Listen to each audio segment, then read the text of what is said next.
Hi everyone.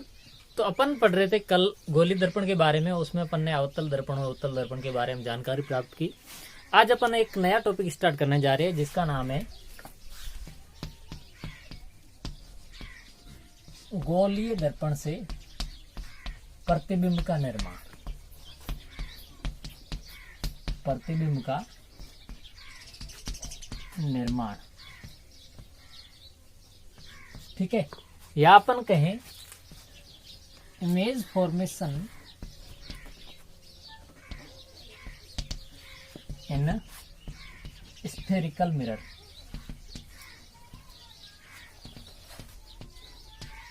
यानी कि जो स्फेरिकल मिरर होता है या अपन कहें जो गोलीय दर्पण होता है, उस गोलीय दर्पण द्वारा प्रतिबिंब कैसा बनता है। यानी कि जैसे कोई वस्तु है या फिर कोई ऑब्जेक्ट है जिसको अपन ने वो जैसे माना कि ये अपना गोलीय दर्पण है और ये अपनी कोई वस्तु या ऑब्जेक्ट है, ठीक है। अब इस वस्तु को यदि अपन दर्पण के सामने रख रहे हैं, चाहे वो उत्तल हो चाहे अवतल हो, ठीक है। यदि अपन उसको कॉन्वेक्स या कॉनकेव मिरर के सामने रख रहे हैं यानी फ्रंट साइड में रख रहे हैं, तो उसका जो इमेज बनेगी यानी कि जो उसका प्रतिबिंब बनेगा वो किस प्रकार का बनेगा, उसको अपन इस टॉपिक के थ्रू समझेंगे, ठीक है। तो इसमें अपन देखेंगे कि इस बिंब की या फिर अपन के इस ऑब्जेक्ट का जो प्रतिबिंब बनेगा उसका आकार क्या होगा या स्थिति क्या होगी, ठीक है। आकार, स्थिति और उसका प्रकार समझेंगे। यानी कि इसकी जो साइज है वो कैसी बनेगी, जैसे ऑब्जेक्ट से बड़ी होगी या छोटी होगी। यानी कि जो अपना प्रतिबिंब जो बिंब था यानी कि जो वस्तु थी उसका प्रतिबिंब है वो वस्तु से बड़ा बनेगा या छोटा बनेगा या वस्तु के आकार का बनेगा यानी कि सेम साइज का बनेगा, उसके बारे में अपन जानकारी प्राप्त करेंगे। उसके अलावा जो अपन ने बिंब रखा था उस बिंब के द्वारा जो अपन को प्रतिबिंब प्राप्त होगा उसकी स्थिति क्या होगी, जैसे वक्रता केंद्र के आसपास कहीं है या फोकस बिंदु पर है या कहीं और उसकी स्थिति बन रही है, ठीक है। इसके अलावा जो अपना प्रतिबिंब बन रहा है यानी कि जो इमेज फॉर्म हो रही है उस इमेज का प्रकार कौन सा है, यानी कि वो वास्तविक है या आभासी है, यानी कि वो रियल है या फिर अपन कहें वर्चुअल है, ठीक है। यानी कि रियल और वर्चुअल, यानी कि जो अपना प्रतिबिंब बन रहा है उसकी जो स्थिति है यानी कि उसका जो प्रकार है यानी कि प्रतिबिंब बन रहा है वो कैसा बन रहा है, वास्तविक बन रहा है या आभासी बन रहा है, ये सभी अपन इस पॉइंट के थ्रू समझेंगे। यानी कि प्रतिबिंब का निर्माण कैसा होगा, किस प्रकार से प्रतिबिंब बनेगा, ठीक है। इसके अलावा अपन इसका एक और चीज ज्ञात कर सकते हैं कि जो प्रतिबिंब बनेगा वो या उल्टा बनेगा या सीधा बनेगा, ठीक है। तो इन सब पॉइंट्स के बारे में अपन यहाँ पे जानकारी प्राप्त करेंगे, ठीक है। अब अपन क्या करेंगे, जो अपना प्रतिबिंब बन रहा है उसको अपन किरण आरेख द्वारा समझेंगे। यानी कि किरण आरेख द्वारा प्रतिबिंब को किस प्रकार से बनेगा वो अपन समझेंगे, यानी कि रे डायग्राम द्वारा, ठीक है। अब रे डायग्राम क्या होता है कि कोई भी अपना ऑब्जेक्ट रखा हुआ है या वस्तु रखी हुई है, उसके जब उसकी जो किरणें हैं वो यहाँ पे कहाँ पे पड़ेगी, यदि मिरर पे पड़ेगी तो वो किरणें मिरर के जो परावर्तक पृष्ठ होता है या अपन कहें जो रिफ्लेक्ट सरफेस होती है उससे टकराकर वापस रिफ्लेक्ट होती है यानी कि परावर्तित होती है। जब आपतित किरण परावर्तक पृष्ठ पर गिरती है तो परावर्तन के पश्चात वो किस दिशा में रिफ्लेक्ट हो रही है या किस दिशा में जा रही है, ये अपन यदि किरण के द्वारा यानी कि इस प्रकार से लाइनिंग के द्वारा यदि अपन दर्शा रहे हैं तो उसको अपन किरण आरेख कहते हैं, ठीक है। तो इस प्रकार से अपन लाइनिंग द्वारा दर्पण द्वारा यानी गोलीय दर्पण द्वारा प्रतिबिंब किस प्रकार से बनता है उसको अपन समझ सकते हैं, ठीक है। तो इसमें सबसे पहले अपन पहली बात करेंगे यानी कि जो किरण आरेख में वो है कि कोई भी किरण है जो मुख्य अक्ष के समांतर आ रही है, मुख्य अक्ष के समांतर आ रही है, ठीक है, समांतर आ रही है, ठीक है। यानी कि जो ए रे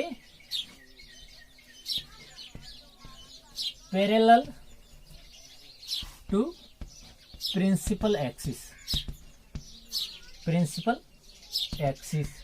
यानी कि एक रेखा जो कि प्रिंसिपल एक्सिस जो अपना मुख्य एक्स होता है उसके समांतर यदि कोई किरण आ रही है, यदि कोई रेखा आ रही है, उसके द्वारा प्रतिबिंब किस प्रकार से बनेगा या कहां पर बनेगा वो अपन यहाँ पे समझेंगे। ठीक है, तो अपने दो दर्पण है, कौन कौन सा? पहला है अवतल दर्पण, ठीक है, या अपन के कॉनकेव,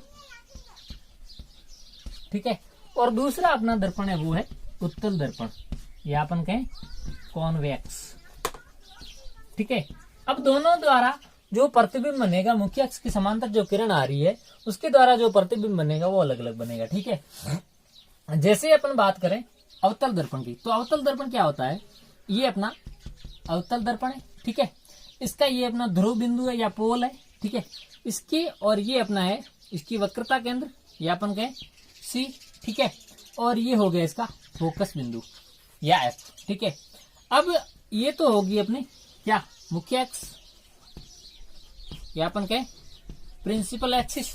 ठीक है, अब जो किरण आएगी यानी कि जो ऑब्जेक्ट अपना जैसे या माना कि यहां रखा हुआ है, कोई वस्तु यहां रखी हुई, ठीक है, इसके थ्रू जब कोई किरण है यहाँ पे दर्पण पे आपतित होती है, यानी कि यहाँ पे अपन कहें आपतित हो रही है दर्पण के परावर्तक पृष्ठ पर, ठीक है, इंसिडेंट हो रही है यहाँ पे किस पर?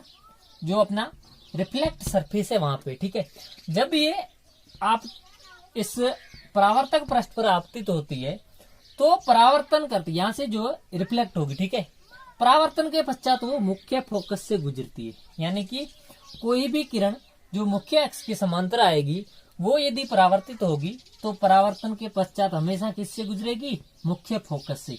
ये किसके लिए है? अपने अवतल दर्पण के लिए।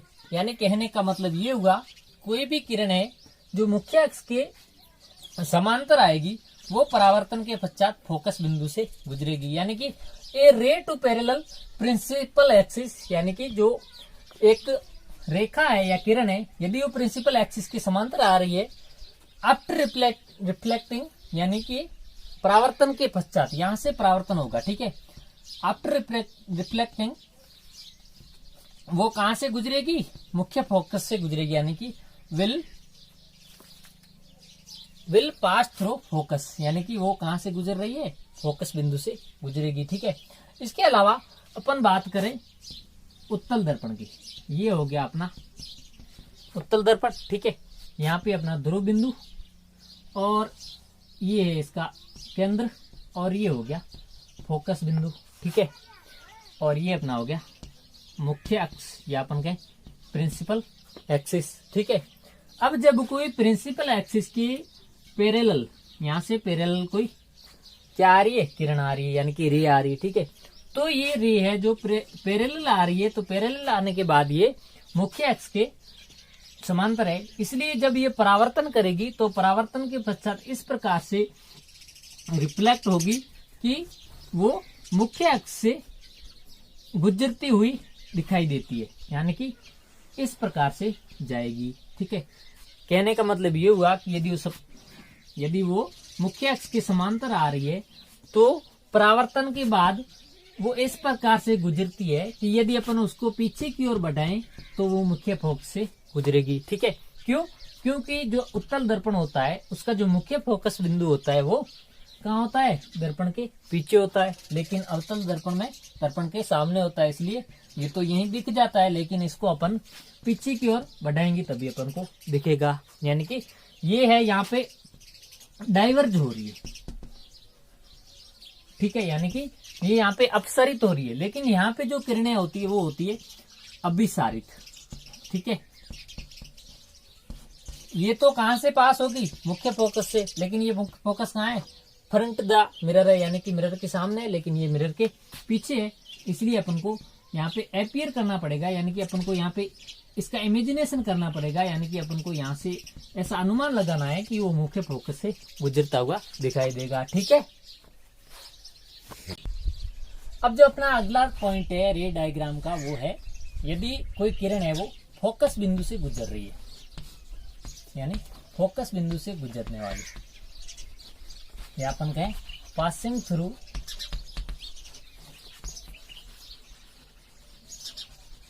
फोकस।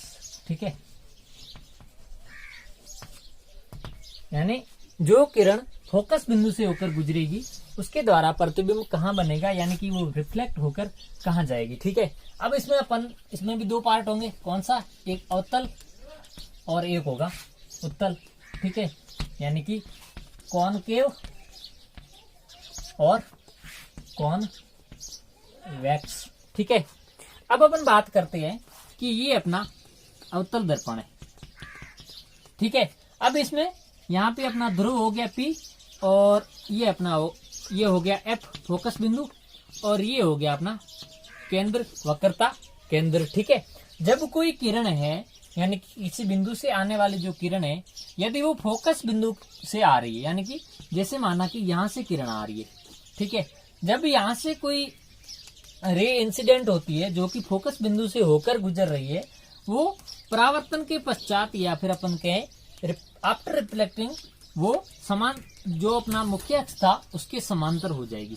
यानी कि कहने का मतलब ये हुआ कि कोई भी किरण जो कि यहाँ अवतल दर्पण के मुख्य फोकस से गुजरेगी तो वो परावर्तन के पश्चात मुख्य अक्ष से समांतर हो जाएगी। यानी कि ये देखो, इसका कहने का मतलब ये हुआ कि किरण जो फोकस से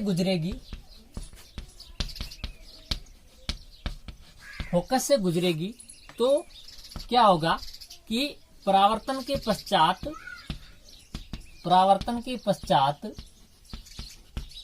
क्या होगा उसका, वो मुख्य अक्ष के समांतर हो जाएगी, मुख्य अक्ष के समांतर हो जाएगी।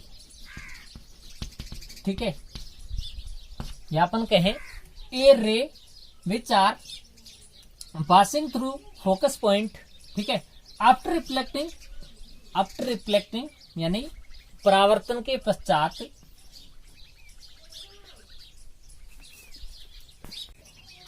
Will emerge to parallel to principal axis, यानी कि वो रिफ्लेक्शन के पश्चात मुख्य अक्ष के समांतर हो जाती है। ठीक है, इसी प्रकार जब अपन उत्तल दर्पण की बात करें, ठीक है, ये हो गया अपना उत्तल दर्पण।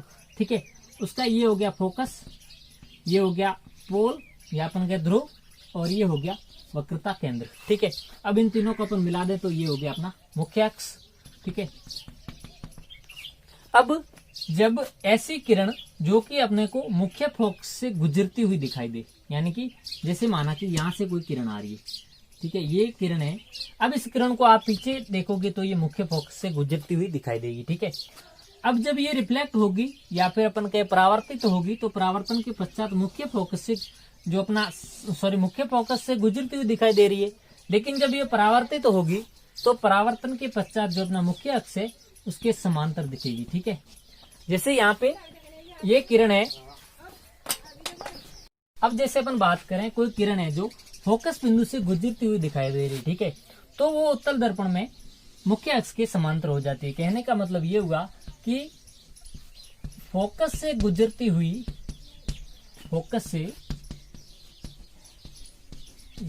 हुई दिखने वाली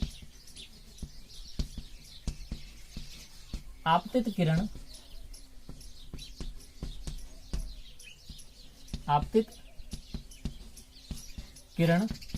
परावर्तन के पश्चात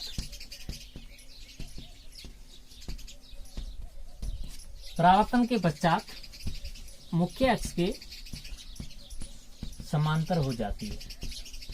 ठीक है, यानी कि जैसे कोई किरण है जो अपने को मुख्य अक्ष से गुजरती हुई दिखाई दे रही है। ठीक है, यह क्योंकि इसका जो उत्तल दर्पण होता है उसका जो मुख्य फोकस होता है वो दर्पण के पीछे होता है। ठीक है, इसलिए यहाँ पे जो किरण होगी वो मुख्य फोकस से यदि गुजरती हुई दिख रही है तो यदि वो रिफ्लेक्ट होगी यानी कि परावर्तित होगी तो परावर्तन के बाद है जो वो मुख्य अक्ष के समांतर हो जाती है। ठीक है, अब अपना अगला पॉइंट है वो है अभिलंब किरण। ठीक है,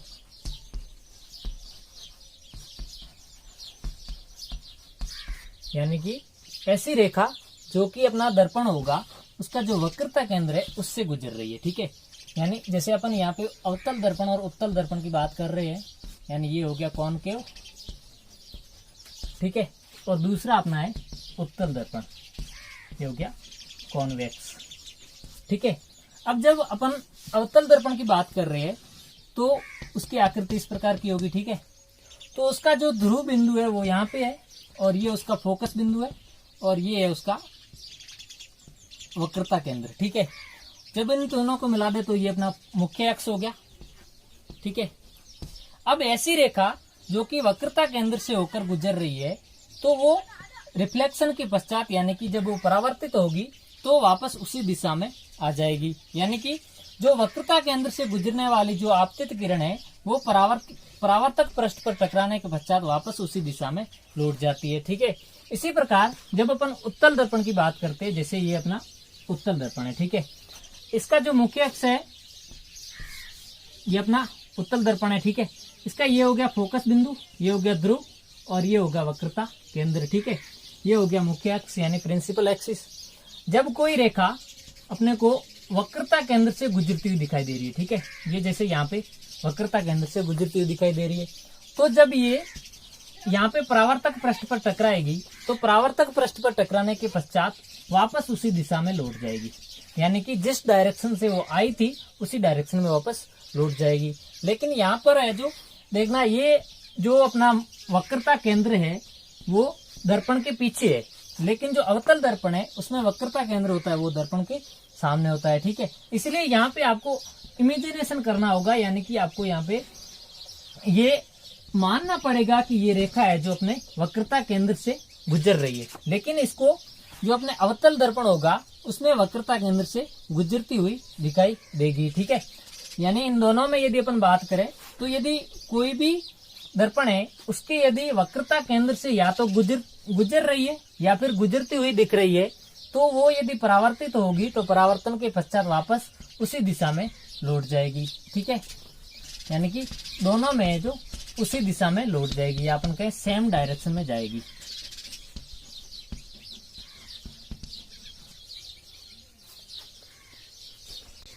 अब अपना अगला पॉइंट है तिर्यक किरण इसका। ठीक है,